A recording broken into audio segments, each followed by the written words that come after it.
I wish to state that this movement called Inject Party, this was a great movement, but unfortunately, this movement has been reduced to an individual's movement. It was a movement that was supposed to redefine this nation, but unfortunately, it has become an individual's movement, which I don't wish to expand further than that. You can even see that individual walking alone here and there does not want to work as a team leader. So it is very unfortunate that we have to go back to the drawing board, and we will be calling for a national youth convention early next year to have a conglomeration of a united front so that we have youth developing their own name, youth developing their own agenda, youth developing their own party colors, youth developing their own systemic and the correct political movement. This was a learning lesson to us. The press conference that was called by my friend who called it in Nairobi at Ufungamano, I was not there because I was on a safari. That's why today I decided to call this press conference to elaborate that we are going to create a movement that will be able to sweep all the corridors of corruption, including the corrupt. So Inject Party is a dead party because someone reduced it to an individual state. That is why we gave it time. It could not be able to redeem.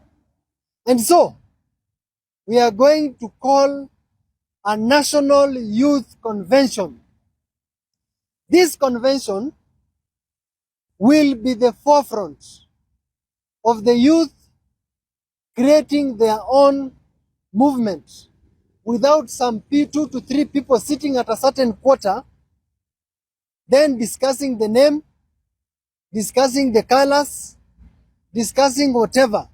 So it will be a youth-based movement which will end up being a political party that the Gen Z will be able to elect their own leaders who will now run for the respective seats from the presidency to the other political seats, which will have now the nomination when we form this political party.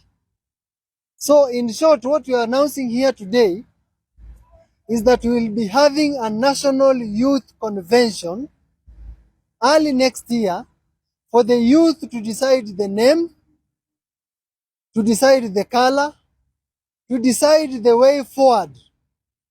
And so, one of the agendas is to create the name of the movement, which will end up being the vehicle that we of this age group are going to change the generation that is going to come. And it's simple. We just want one thing: systemic reforms. It is not a must for me to be the president or for another person to be the president. It is the systemic reforms.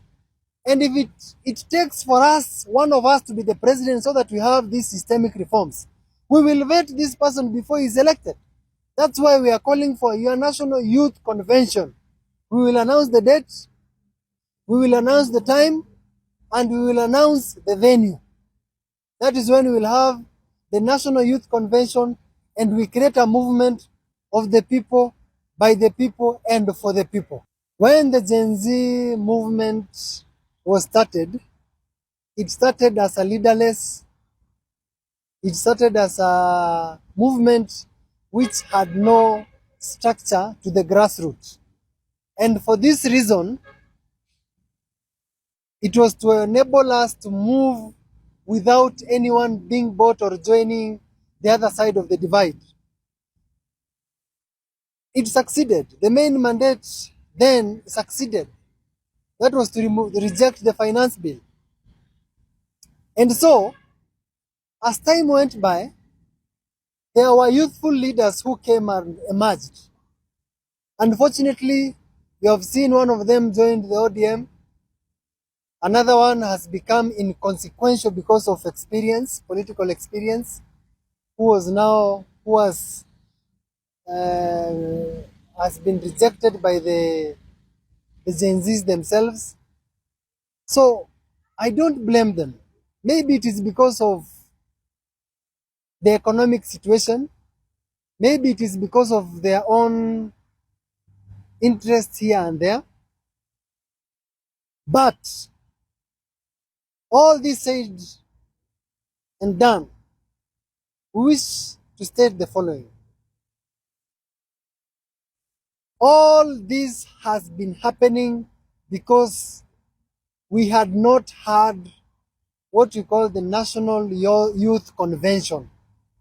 So that once you have the people electing one of them to be their leader, it is different from someone just emerging from somewhere and imposing himself as the leader of the Gen Z.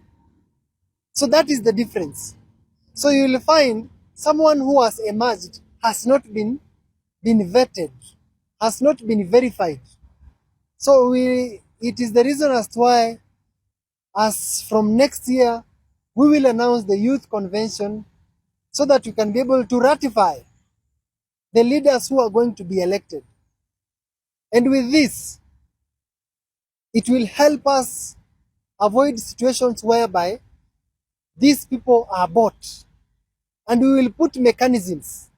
We're not going to assume that those who are going to be elected at the National Youth Convention are not going to be bought. You might find some infiltration.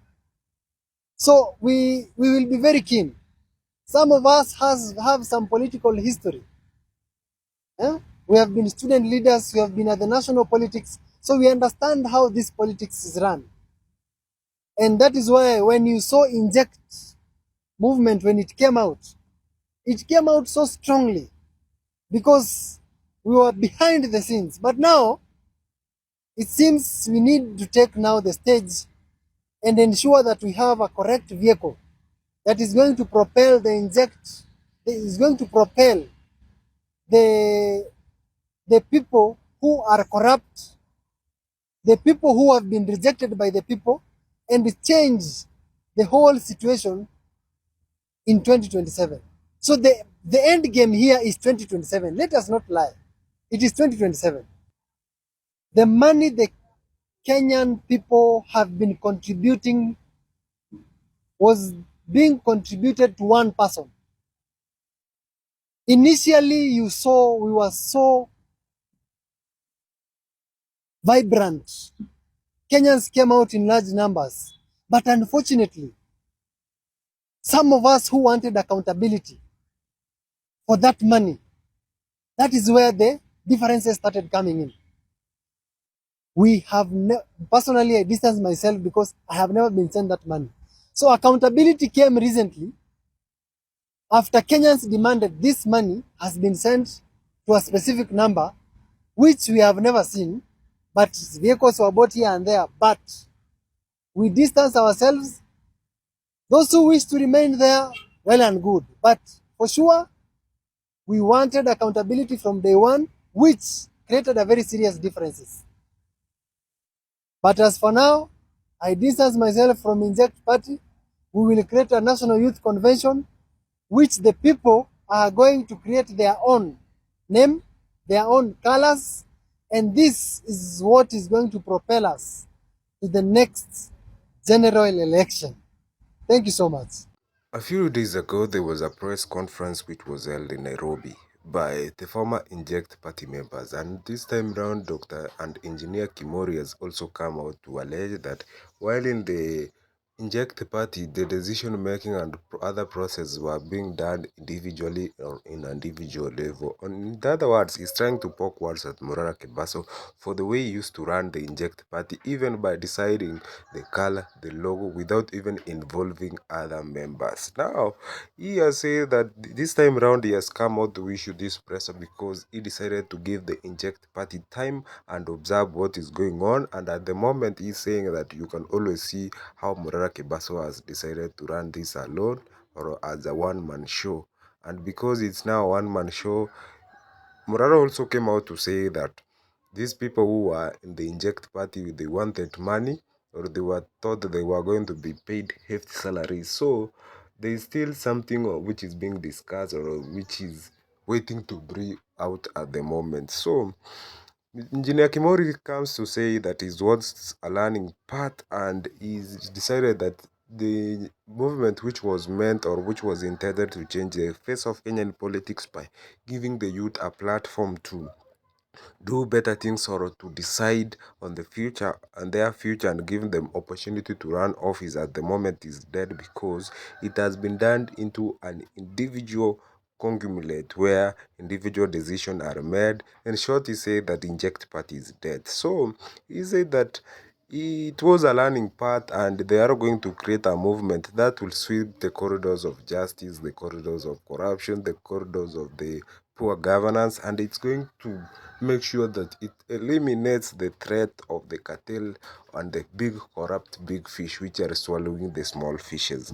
So by that he means that by next year he is going to call for a national youth convention. Now on this national youth convention, a youth-based movement will come into a political party where they will decide the name of the party, the colors, the logos, and even give the Gen Z the opportunity to run for all political parties starting from the president, senator, women rep, governor, MP, and MCA.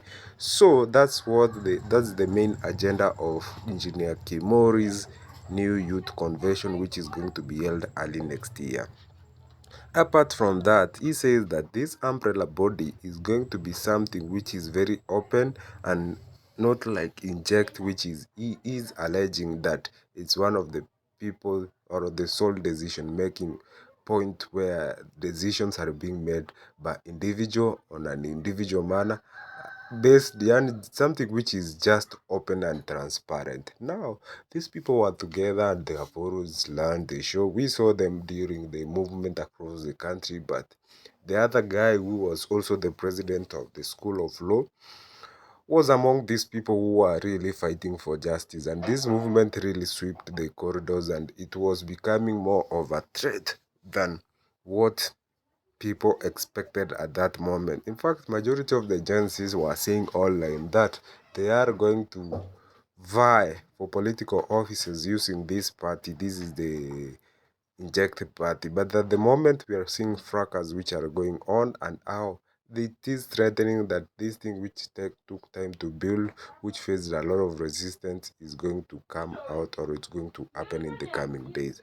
However, Morara Kebaso also was saying earlier that there were moles in his offices and there were people who were exposing him or giving him his secret ends, exposing the party future by giving secrets to allies. At this time, after his famous arrest from the office in Nairobi, Kenya, then things came crumbling down. From there, we saw the downfall, and Morara Kebaso came out to say that there is a mole in the party. Now, do you think that Engineer Kimori and his other group of allies are going to make something which is going to rival Inject? Because at the moment, Inject is bigger party, but we have seen many people come out or many movements come out and form political parties, which threaten to sweep the corridors of Kenya and form change, but they always don't get up that enough needed traction to really threaten the corridors or to threaten the corrupt. At the moment, we have seen how the corrupt and the cartel always fight back. They know how to do it, so it's not an easy path or it's not something easy to come up with. It takes time and it needs people who are more than serious to conquer the dream.